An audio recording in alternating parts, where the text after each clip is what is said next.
Hey parents, when your gymnast has been trying to get a skill for a long time, or maybe she's trying to get a skill that she used to have and now she is struggling to get again, she can start to feel really defeated. And that defeat can turn into mental fatigue. So we are here in a series talking about how to help your gymnast get the skills she needs for season. I'm Coach Stacy. I'm here with Allie, and we are the co-owners of Gymnastics Mindset Academy, where we help moms develop gymnasts who are emotionally healthy, happy, and know how to win. So today we're talking about this topic where we talk about overcoming fear, overcoming frustration, and then overcoming failure. And failure is just a perceived state of mind. Really, failure just means I set this expectation for myself or somebody else set it for me and I didn't meet it. But when a gymnast perceives that they are failing to get a skill, or they had a skill and they're failing to get it back, day in, day out, practice after practice after practice, hour after hour, private lessons, all the things they've done to try to get the skill, they start to really feel defeated. And that defeat leads into this feeling of mental fatigue. And so when that happens, they kind of just start to check out mentally. And one of the reasons I kind of try to talk to them about, can you imagine if in a football team, the team felt defeated in the third quarter? Like, what happens when you watch that happen on TV? And it's like you watch them go through the motions. They're still out on the field. They're still playing, but they've kind of given up. And you can see it in their body language that they've already lost the game. And that's what happens to your gymnast. Maybe not on all the events, maybe not on everything, but a lot of times it kind of bleeds from one thing to another. But for sure, when she goes and works on that skill. And learning how to move through that is super, super important. Because here's one of the things. The brain can just can only take so much, right? I don't know. I've done a lot of hard things in my life, but being in that place where you're at practice for 4 hours a day, and it's the most important thing to you. And every single day for 6 months, you've tried to get this skill and you make some progress, you fall behind, you can't do it, then you can do it, then you can't. It's just an emotional roller coaster. And kids don't know how to navigate that. It's very difficult. And so it's completely normal that she's feeling the way that she's feeling. But one of the biggest things is one of the biggest reasons usually she's feeling mentally fatigued is she's begin to make failure mean something. Instead of failing instead of it's like, okay, that turn didn't work. What went wrong? What didn't I do? What didn't I put I didn't push hard enough through my legs. I didn't square my hips enough. Instead of doing that, she's like, I failed again. And then it's very emotional and she's not looking at what she's doing wrong. She's not evaluating. She's not learning from the mistakes. She's just making them mean she can't do it. And so when she gets into that place, it's really important to try to help her get out of that, because it is almost impossible for her to keep going once she's there. So, and one of the biggest things that I've seen is one of the biggest things that causes this mental fatigue is treating themselves really poorly every time they make a mistake. So if they're able to be like, okay, that didn't go how I wanted. Now what can I do? How can I make it? Then it's a whole different story than if every turn means, see, there's more proof that I'm a terrible gymnast. See, I can't do bars no matter what I try. See, I knew I couldn't get the skill. And so when they make it mean something and then they treat themselves really badly, what's wrong with you? Why couldn't you go? Why couldn't you get it? Is when it really goes up and up. And so, Allie, what are some techniques that they can use to kind of catch a breath and turn around? Well, and I do want to point out is oftentimes when they get stuck in that mental pattern, they physically do the skill over and over and over and over and over again because they think that the problem is physical and not mental. And then not only are they mentally exhausted, they are physically exhausted on top of that. And so it literally just leads to this like burnout and making progress even harder. And then I just want to throw on top of that, this happens, I'd say like October-ish every year, because now they've been in school for a little time and school has hit, I mean, it's real now. Now they have tests, now they have quizzes, now they have real work to do. It's not just like, oh my gosh, all my friends are back. Like we've passed that. Now we're like not just trying to do one skill at a time. We're trying to put skills in a row together in a routine and to be able to do multiple things in a row rather than just think about one thing at a time. It's like multiple things. And so then like we're getting this fatigue from school. We're getting this fatigue in the gym. And then on top of that, their nutrition is different when they hit school and their sleep schedules are different. And so I just like to like add to that of like, of course they're feeling some mental exhaustion. And so then going into this, they need these techniques. You can't control their school schedules and their everything that's going on.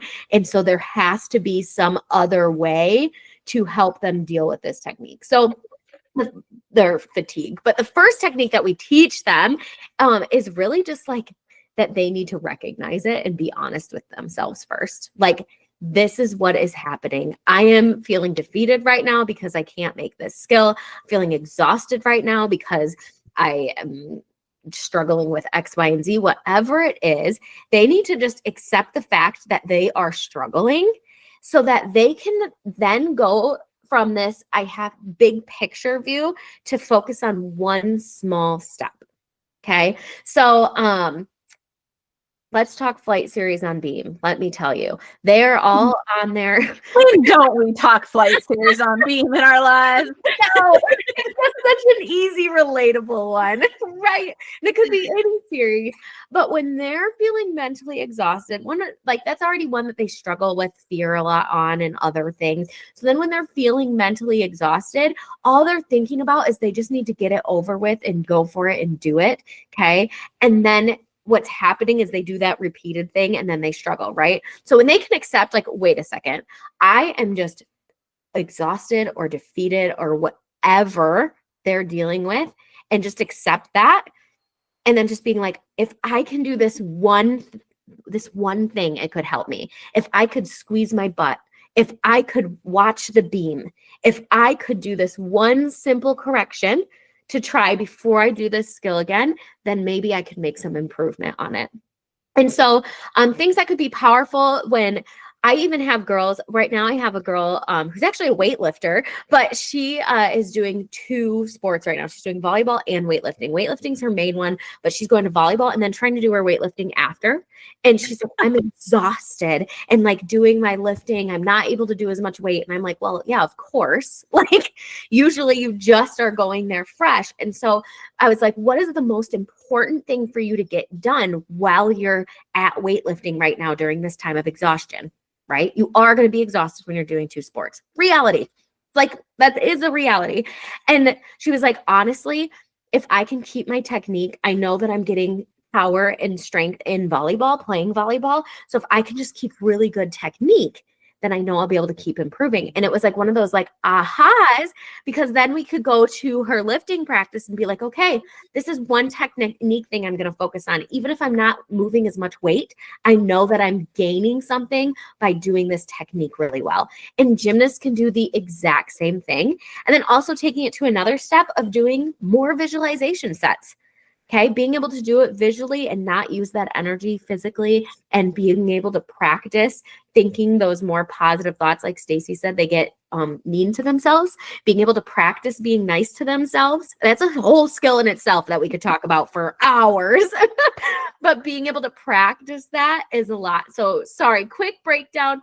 The exhaustion is going to happen. They have to accept it. If they can get themselves just to focus on one thing, an achievable thing, a technique, a skill, a one thing that they can do, simple correction before they go so that they know they can get some improvement and see some improvement, that's going to make a huge difference. And then if they can use the power of visualization to add on top of that and to help them reset and see some of those positive things, that is going to make a huge difference for them in being able to work through that fatigue, rather than just go, go, go, go, go, do 800 series and not go for them and then get more frustrated. Yeah.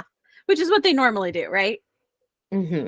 Yeah. And a lot of times even if they aren't going like crazy physically, but it's just that mental that. And so coming back to that first step, which is like, I'm feeling defeated and that's okay.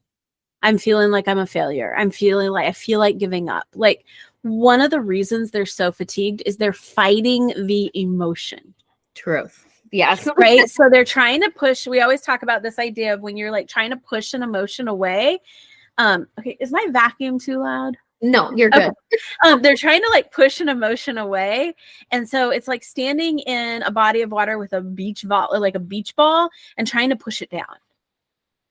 It doesn't take that much work, but it takes enough that eventually you get tired and it pops right up. And when you're trying to push an emotion away, it's very tiring. And so a lot of times what they're doing is they're trying to push the emotions of feeling like a failure, feeling defeated, feeling incapable, feeling like they're not good enough. And they're just like trying to push it down, push it down, push it down, or even to push down the emotion of fear if they're afraid to do the skill. And that actually makes them the most tired. And so when they can first just take this breath and be just like, this is how I'm feeling defeated. That in of itself can release so much of it. And so being able to just be honest with themselves about where they're feeling, there's nothing wrong with that. In fact, it's the way forward, that when you can kind of finally be like, this is how I'm feeling. Okay, that makes sense that I'm struggling to do it so much. And so one of the things that we really love to teach them how to do is how to deal with these negative emotions. But a lot of the reason that the emotions come is because of what they're making it mean. They feel defeated because they're thinking that they failed, instead of thinking like not doing a skill the way that I want to do it is a normal process to get a new skill. So I always take them back to walking. When little kids learn how to walk, they have to fall again and again and again and again and again and again and again until they get it. And then they never fell. Then they just walk, and it's like they never used to fall. They can walk perfectly. But they have to learn to like pull themselves up from this way when they wobble this way, and pull themselves up from this way, and then pull themselves up when they're falling forward and when they're falling backward. Like they have to learn how to recenter their body from all the different things that can happen. And the same thing is true on a gymnastics skill. You got to learn what happens when you go over, what happens when you go under, what happens when you're a little to the side, what happens when you're a little loose, what happens when you're a little tight. And if every single one of those they use as an opportunity to learn instead of as an opportunity to tell themselves they've failed, that is the path to get a new skill. So we love to call them worthy fails. So it's the idea of what is something that I can try that I genuinely think would help me get the skill. But knowing that not everything they try is going to work, or like in gymnastics, you usually have to do 5 things together. So like you try one and it is the right thing, but you still fall. So then you add on the second thing, but you still fall. And the third thing, but you still fall. And the fourth thing, but you still fall. Then the fifth thing, all of them together work, and now you have it. And so like if they give up when they've added the third thing, because they're like, well, I've tried 3 things and none of them work, then they never get to, well, yeah, that's because you had to do 2 more on top of that in order for it to work. Like if I'm trying to do, a blind change, I have to, keep my side tight. I have to turn my hand quick. I have to, pull my ribs in. I have to push with my shoulder. Like there's all these things I have to do at once. And so a lot of times they aren't trying those things. And so what we call them is worthy fails. And we encourage them to get like 20 worthy fails in a month. So we're like, yay, that was another worthy fail. It's something that I genuinely tried that I thought was going to help, but that doing it still didn't get me to where I wanted to. But then I went and I learned from it. I said, okay, well, yeah, I pushed with my shoulder that time, but then that pushed me more crooked. So when I push with my shoulder, I also have to tighten up on that side and like go, go, go. So you're not going to tell them all that as a mom, right? Push with your shoulder and then push through the even if you're a coach and you know those things, we know it doesn't go well when you coach when you're not their coach, but you can encourage them to be like, okay, what are 20 different things you could try towards getting the skill? And then every day just try one of them until you've gotten 20 of them this week. And then when you get to 20 worthy fails, I am taking you out for pizza. When you get to 20 worthy fails, like we're buying that new leotard, or I don't know, whatever it is, but it's like helping them for trying things instead of just for succeeding at things is going to help them learn that this process, that failures are the pathway. Because when they stop making failures mean that something is going wrong, that they can't do it, that there's something wrong with them, and they start just making them mean this is just the normal process to get a new skill, they won't feel defeated. They won't feel fatigued. And then they will really be able to get through that. So that whole process, that whole thing is just building resilience, right? I mean, like that is how you become resilient. And that we've said it even for overcoming fear and for like dealing with frustrations. All of these things happen when we're challenging ourselves, right? As gymnasts, as human beings. This is in your life too. We do worthy fails in our business. Like, let's try worthy fails and see what works and what doesn't work. And you can use it in so many different ways.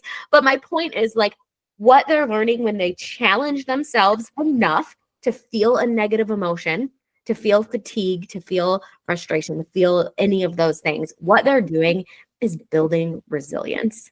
And resilience, we all think that that's like just like a natural thing that we either have or we don't have, I feel like. And it is a learned skill. And that's why the whole process of doing this and working through all of these negative emotions is so important, because it is a skill that they learn how to be resilient that they can use anywhere in life. They're going to be resilient when they're in school. They're going to be resilient when they're in the gym. They're going to be resilient when they're dating somebody. Maybe you don't want to think about that, but that's important, right? There's so many things that happen in life that require resilience, and gymnastics gives you amazing opportunities to learn how to do that. And so for you to be able to support them to work through and build that resilience is probably one of the coolest mom experiences ever. I'm getting like emotional thinking about being a mom doing this. I'm like, how am I going to build resilience in my son right now? But it's true. We all know that like resilience has been a part of our lives in some way. And if we can help teach that to our kids and bring them into this place where they can do that, it can be life changing. Yeah. It is life changing, and it does change for the rest of their life. So for you, for mom, don't get mentally fatigued yourself. This is their gymnastics journey. Let it be theirs. Don't make it mean anything about you. Same thing. Like just letting yourself step back and being their support system without like putting so much of yourself into whether or not they do that. They are going to get these skills. I cannot tell you how many moms I'm like, I promise you they're going to get them. So if you can step back and not be like so worried about it, is going to give them so much freedom for them too. So, all right, we will see you next time. Thanks. Bye.